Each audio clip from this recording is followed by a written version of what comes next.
Assalamualaikum warahmatullahi wabarakatuh. Halo semua, selamat datang kembali di kelas Kimia Industri. Untuk pertemuan kali ini, kita akan membahas tentang konfigurasi elektron dan perkembangan sistem periodik. Kita mulai dari konfigurasi elektron. Konfigurasi elektron ini artinya adalah menyusun elektron berdasarkan kulit atau orbital dari suatu atom. Nah, jadi untuk menyusun elektron berdasarkan kulit atau orbital ini, itu kita harus memenuhi 3 aturan. Yang pertama, itu adalah aturan Aufbau, yang kedua itu larangan Pauli, dan yang ketiga itu adalah aturan Hahn. Kita akan lihat satu persatu aturan untuk menyusun elektron ini. Yang pertama itu adalah aturan Aufbau.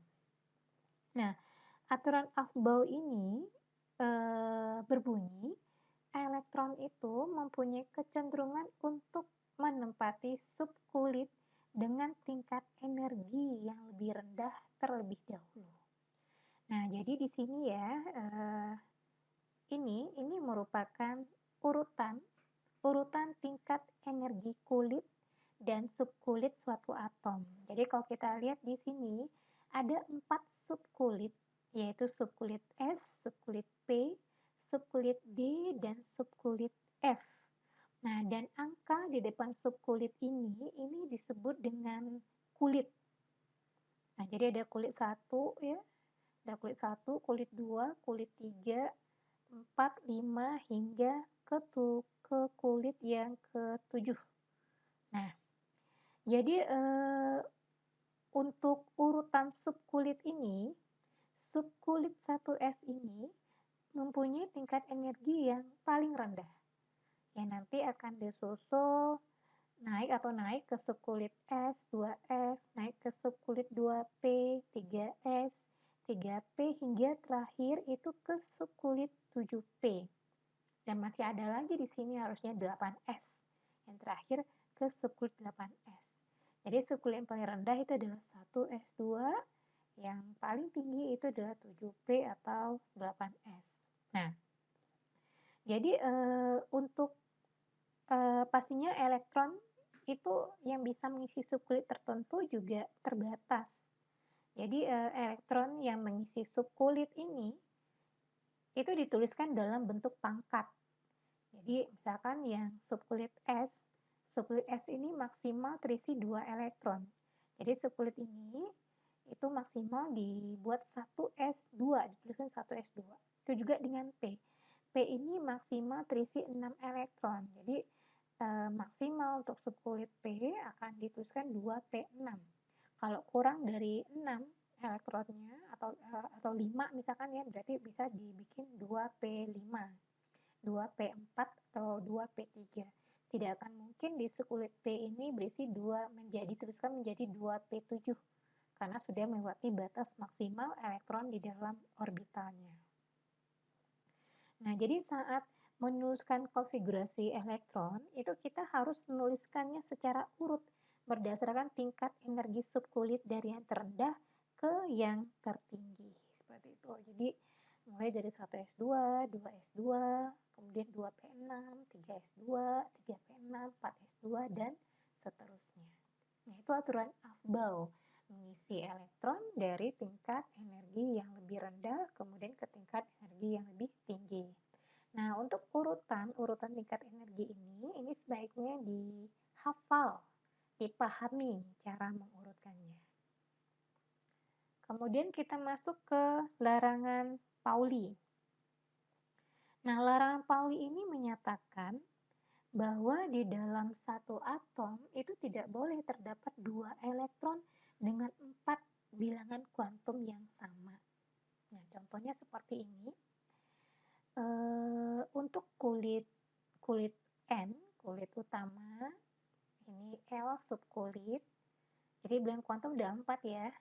Ada bilangan kuantum utama dilambangkan dengan N, bilangan kuantum azimut atau subkulit dilambangkan dengan L, bilangan kuantum magnetik dilambangkan dengan M, dan bilangan kuantum spin dilambangkan dengan S. Nah, misalkan ada suatu elektron yang ditempatkan dalam satu orbital. Nah, 2 elektron yang ditempatkan dalam satu orbital. Nah, 2 elektron dalam satu orbital ini tidak akan mungkin memiliki 4 bilangan kuantum yang sama. Pasti akan berbeda di bilangan kuantum spin-nya. Pasti satu mengarah ke atas, positif, dan satu mengarah ke bawah. Jadi kalau misalkan ada elektron dalam satu orbital itu sama-sama mengarah ke atas kedua-duanya, positif kedua-duanya, atau negatif kedua-duanya, itu sudah menyalahi aturan konfigurasi elektron. Jadi harus berlawanan arahnya jika 2 elektron dalam satu orbital, satu ke atas dan satu ke bawah. Kemudian aturan Hahn. Nah, aturan Hahn ini pada orbital yang memiliki tingkat energi yang sama, pengisian elektron dalam orbital dilakukan dengan spin sejajar terlebih dahulu. Nah, jadi misalkan di sini atom O dengan nomor atom 8. Untuk membuat diagram orbital O dengan nomor atom 8 ya, kita pertama kali harus bikin konfigurasi elektronnya dulu. Nah, konfigurasi elektron dimulai dari 1s2. Kemudian 2s2. Kita hitung ya di pangkatnya, ini pangkatnya 2 tambah 2 itu baru 4. Sedangkan pangkatnya ini kita harus sesuaikan dengan nomor atomnya. Kemudian kalau 4 berarti sisa 4 lagi ya. Jadi setelah 2s2 itu ada 2p4. Itu lihat lagi nanti di urutan tingkat energinya. Jadi ini terakhir 2p4. Nah, kalau kita hitung pangkatnya jumlahnya 8 ya. Berarti ini konfigurasinya sudah benar ya, berdasarkan jumlah atom dan berdasarkan urutan tingkat energi. Nah, setelah kita bikin konfigurasi dari unsurnya, barulah kemudian kita bikin diagram orbitalnya. Pertama untuk S. S ini jumlah orbitalnya adalah 1. Dan jumlah elektronnya itu ada 2. Ya. Berarti langsung kita bikin 1 ke atas, 1 ke bawah. Begitu juga dengan 2s2. Jumlah elektronnya ada 2 ya, berarti 1 ke atas, 1 ke bawah. Nah, kemudian kita lihat yang P ini. Jadi aturan Hahn ini bisa kita lihat di P ini. P itu ada 3 orbital. 1, 2, 3, ada 3 ruang. Sedangkan jumlah elektronnya itu adalah 4. Jadi menurut aturan Hahn, pengisian elektron itu dilakukan dengan spinnya sejajar terlebih dahulu. Kalau berlebih nanti baru diisi lagi mulai dari awalnya. Jadi kita isi dulu 1 ke atas dulu semuanya ya sampai habis orbitalnya. 1, 2, 3. Karena jumlah elektronnya ada 4, berarti balik lagi ke orbital yang pertama. 4 dengan mengarah ke bawah. Nah, itu maksud dari aturan Hahn. Pengisian elektron dalam orbital dilakukan dengan spin sejajar terlebih dahulu. Kalau misalkan masih berlebih, baru nanti ditambahin lagi dengan mengarah ke bawah spinnya. Oke, itu aturan Hahn. Kemudian kita lihat contoh ya, contoh penulisan konfigurasi elektron. Yang pertama untuk helium. Jadi konfigurasi elektron itu bisa kita buat, bisa kita susun, itu berdasarkan dari nomor atomnya. Jadi kalau kalian masih ingat lagi ya pelajaran minggu yang lalu, untuk suatu unsur ya ada tanda atom, yang di atasnya ini disebut dengan nomor massa, yang di bawah disebut dengan nomor atom. Nah, yang kita butuhkan untuk membuat konfigurasi suatu elektron itu adalah nomor atomnya. Nah, helium He dengan nomor atom 2. Nah, bikin konfigurasinya bagaimana? 1s2. Sampai di sini saja. Karena nomor atomnya sudah cukup 2. Kemudian berium Be dengan nomor atom 4. Jadi kita bikin konfigurasi mulai dari 1s2, 2s2. Cukup sampai di sini. Karena jumlah pangkatnya ini, jumlah elektronnya ini sudah pas 4 sesuai dengan nomor atomnya. Begitu juga sampai dengan Ar dan krom.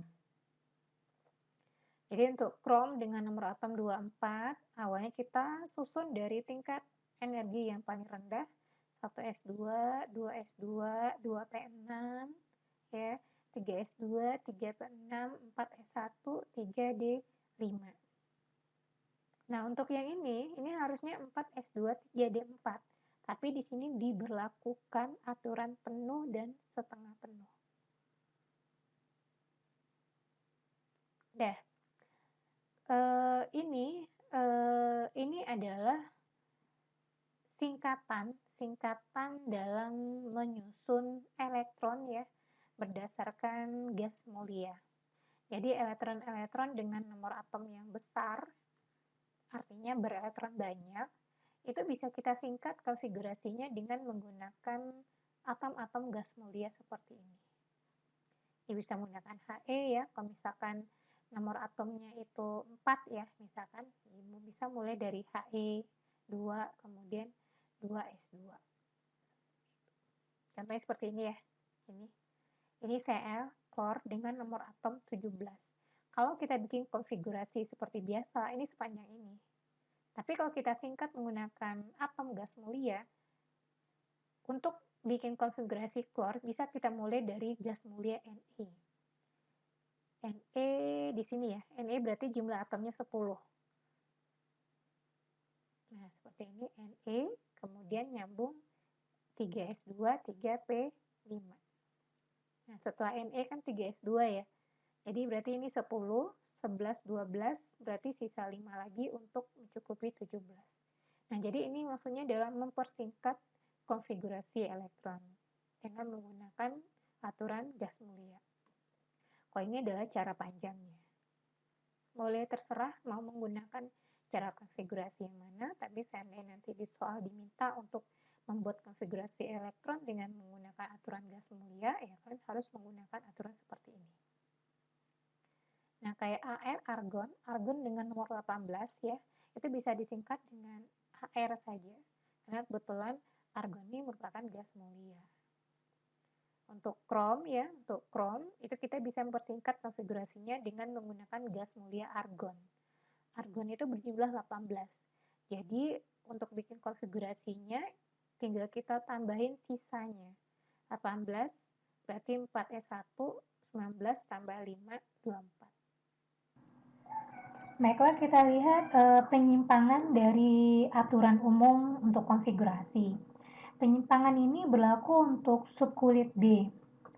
Jadi dicontohkan di sini unsur krom dengan nomor atom 24. Jika kita bikin konfigurasinya berdasarkan urutan tingkatan energi, itu didapatnya seperti ini.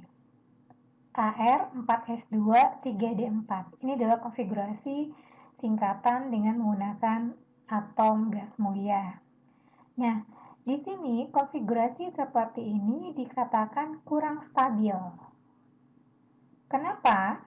Karena subkulit D di sini mempunyai elektron terluar sebanyak 4 buah. Nah, untuk subkulit D itu dikatakan stabil jika elektronnya itu berada dalam keadaan setengah penuh atau dalam keadaan penuh. Setengah penuh itu artinya jumlah elektron terluar untuk subkulit D itu adalah 5. Sedangkan penuh itu artinya jika jumlah elektron terluar untuk subkulit D itu adalah 10. Nah, di sini karena subkulit D itu jumlah elektronnya 4, maka dikatakan kurang stabil.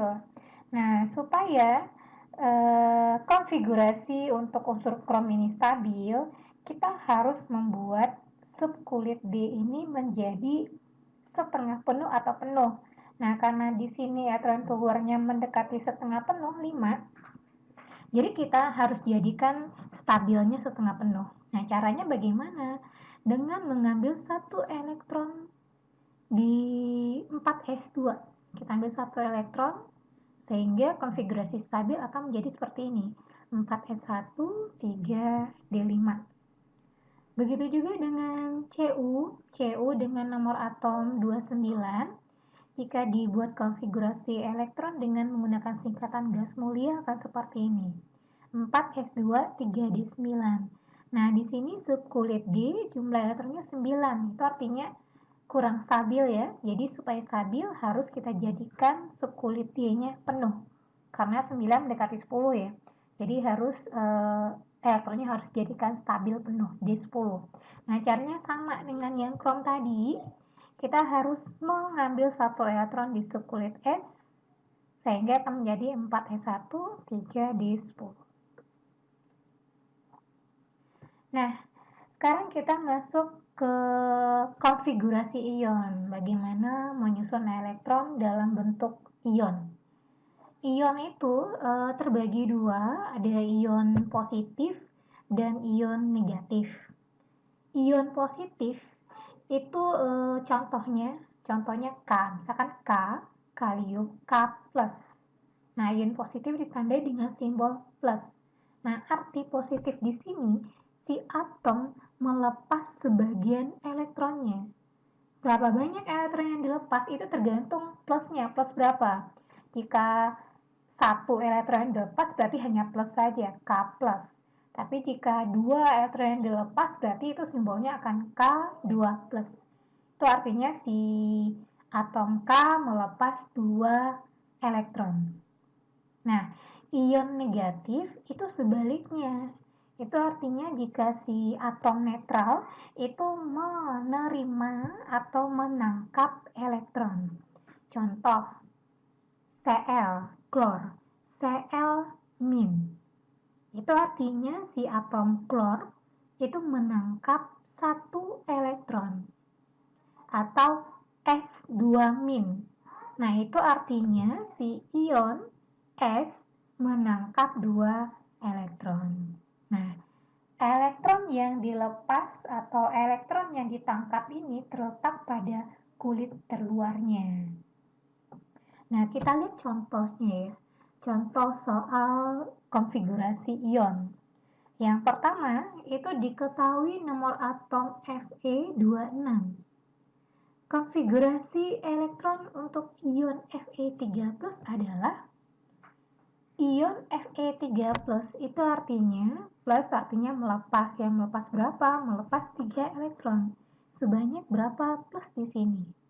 Nah, untuk membuat konfigurasi elektron ion Fe3+, yang pertama kali kita lakukan adalah kita harus membuat konfigurasi Fe dalam keadaan netral dulu.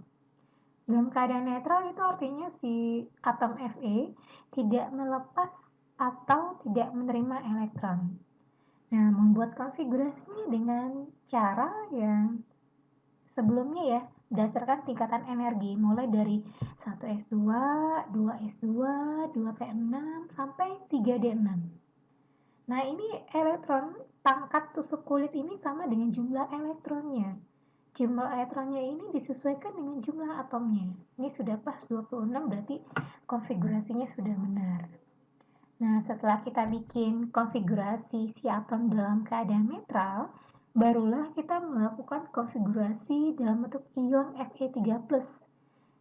Bagaimana? Itu dengan melepas 3 elektron di subkulit di sini.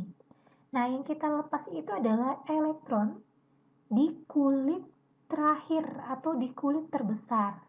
Kulit itu adalah angka di depan subkulit.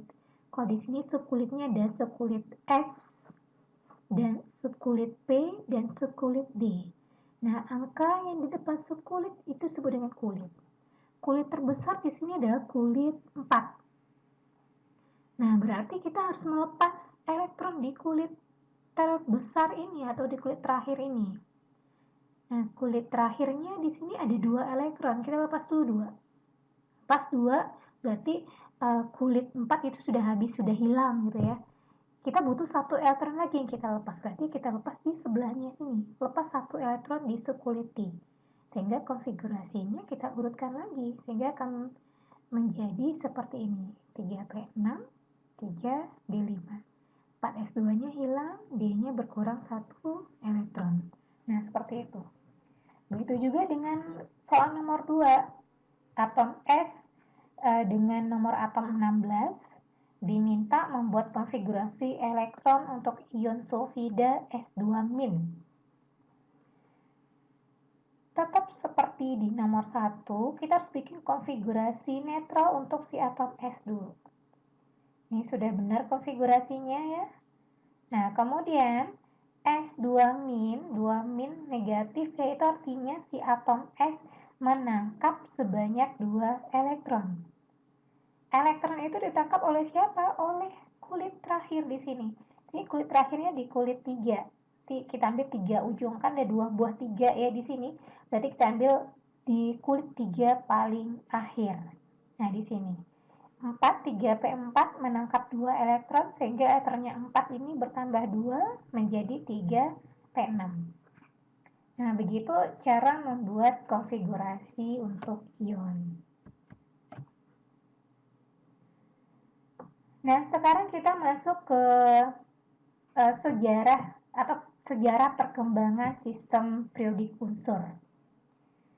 Sistem periodik ini adalah suatu tabel yang berisi identitas unsur-unsur itu yang dikemas secara berkala dalam bentuk periode dan golongan berdasarkan kemiripan sifat-sifat unsurnya. Nah, sistem periodik yang kita gunakan saat sekarang ini itu didapatkan berdasarkan perkembangan dari dulu. Jadi sudah ada beberapa ilmuwan yang mencoba mengembangkan sistem periodik ini sampai akhirnya didapatkanlah sistem periodik modern seperti saat sekarang. Sistem periodik pertama itu diawali oleh konsep yang dikemukakan oleh Lavoisier. Nah, di sini Lavoisier membagi unsur-unsur dalam sistem periodiknya menjadi 2 bagian, yaitu unsur logam dan unsur non-logam. Nah, pada waktu itu baru dikenal 33 unsur, lebih kurang 33 unsur. Nah, itu yang dibagi oleh Lavoisier. Jadi pengelompokan sistem periodik Lavoisier ini tergolong masih sangat sederhana ya. Jadi kelemahannya di sini pengelompokannya itu masih terlalu umum. Nah, kemudian setelah sistem periodik Lavoisier itu sistem periodik dikembangkan lagi oleh Dobryner. Dobryner ini adalah orang pertama yang menemukan hubungan antara sifat unsur dengan massa atom relatifnya. Massa atom relatif itu disingkat dengan AR. Nah, jadi di sini Dobryner mengelompokkan unsur-unsur berdasarkan kemiripan sifat-sifatnya.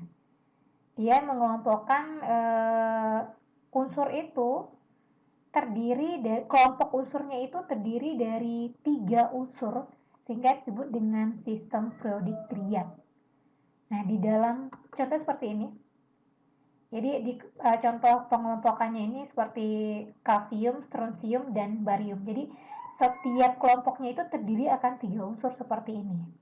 Unsur yang di tengah-tengah ini atau unsur yang kedua ini mempunyai sifat yang berada di antara unsur yang pertama dan unsur yang ketiga.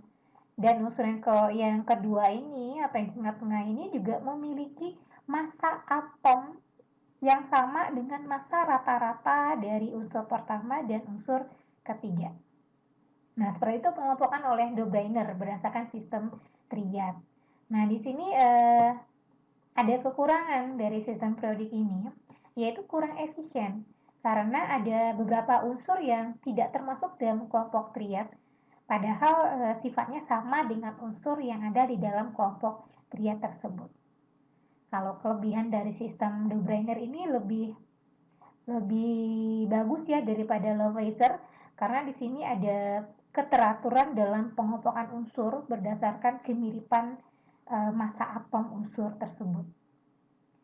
Nah, jadi karena belum sempurna untuk sistem periodik Dobryner, nah ini mendorong Newlands untuk melanjutkan upaya pengelompokan unsur-unsur itu berdasarkan kenaikan massa atom dan keterkaitan dengan sifat unsurnya. Jadi di sini menurut Newlands, jika unsur-unsur itu diurutkan letaknya sesuai dengan kenaikan massa atom relatifnya, maka sifat unsur akan terulang pada tiap unsur ke-8. Nah, jadi keteraturan ini sesuai dengan pengulangan not lagu atau oktav. Oleh karena itu, teori Newlands ini dikenal dengan hukum oktav. Nah, kelemahannya pada teori ini, pada sistem periodik Newlands ini, pada kenyataannya itu masih diketemukan beberapa oktav yang isinya lebih dari 8 unsur. Sehingga penggolongan ini tidak cocok untuk unsur yang massa atomnya sangat besar. Nah, kemudian kita lanjut ke teori oleh Mendeleev. Nah, di sini Mendeleev melakukan atau menempatkan unsur-unsur dengan kemiripan sifatnya pada satu lajur vertikal yang disebut dengan golongan. Jadi dia sudah membuat lajur di dalam sistem periodiknya yang disebutnya dengan golongan. Nah, di situ unsur-unsur disusun berdasarkan kenaikan massa atom relatifnya. Dan juga Mendeleev di sini membuat satu lajur lagi yang disebut dengan periode. Jadi sudah hampir sempurna untuk sistem periodik Mendeleev ini. Dan di sini kelebihannya itu di sistem periodik Mendeleev ini, dalam sistem periodiknya ini Mendeleev menyediakan beberapa tempat kosong untuk unsur-unsur yang belum ditemukan. Jadi dia sudah meramalkan itu ada berapa unsur yang pasti bisa mengisi kekosongan dari sistem periodiknya. Nah, pada perkembangan selanjutnya ternyata memang diketemukan unsur yang cocok dengan prediksi Mendeleev itu. Sedangkan kelemahannya dari teori Mendeleev ini, itu masih terdapat unsur-unsur yang massanya lebih besar, itu letaknya di depan unsur yang massanya lebih kecil. Nah, itu kelemahannya. Nah, kelemahan dari tabel periodik Mendeleev ini ya disempurnakan oleh Moseley. Nah, di sini Moseley membuat sistem periodik modern ya, untuk menyempurnakan klasifikasi unsur Mendeleev. Nah, unsur-unsur dalam satu periode disusun berdasarkan kenaikan nomor atom, dan unsur-unsur dalam satu golongan disusun berdasarkan kemiripan dalam sifat fisika dan kimia. Nah, jadi sistem periodik yang disusun oleh Moseley ini akhirnya berkembang lebih baik sampai didapatkan bentuk seperti saat sekarang ini. Jadi di sini dalam sistem periodik modern yang dikembangkan oleh Moseley ini itu digunakan sampai sekarang. Sistem periodik modern ini dikenal juga sebagai sistem periodik bentuk panjang. Terdapat lajur mendatar ya seperti ini, lajur mendatar yang disebut dengan periode. Dari sini ke sini disebut dengan periode. Kemudian ada juga lajur tegak atau vertikal yang disebut dengan golongan. Jadi di sistem periodik modern yang kita gunakan sekarang ini, itu terdapat 7 periode dan terdapat 2 macam golongan, golongan A dan golongan B. Golongan antani dan golongan logam transisi dalam. Nah, untuk selanjutnya kita akan membahas tentang sifat-sifat unsur yang ada dalam sistem periodik ini, dan juga kita belajar menentukan golongan dan periode dari suatu unsur. Nah, untuk hari ini kita cukupkan sampai di sini. Setelah ini akan ada latihan yang harus Anda kerjakan dan dikumpulkan di jadwal yang sudah ditentukan. Baiklah, sehat-sehat semua, tetap semangat belajar dari rumah. Assalamualaikum warahmatullahi wabarakatuh.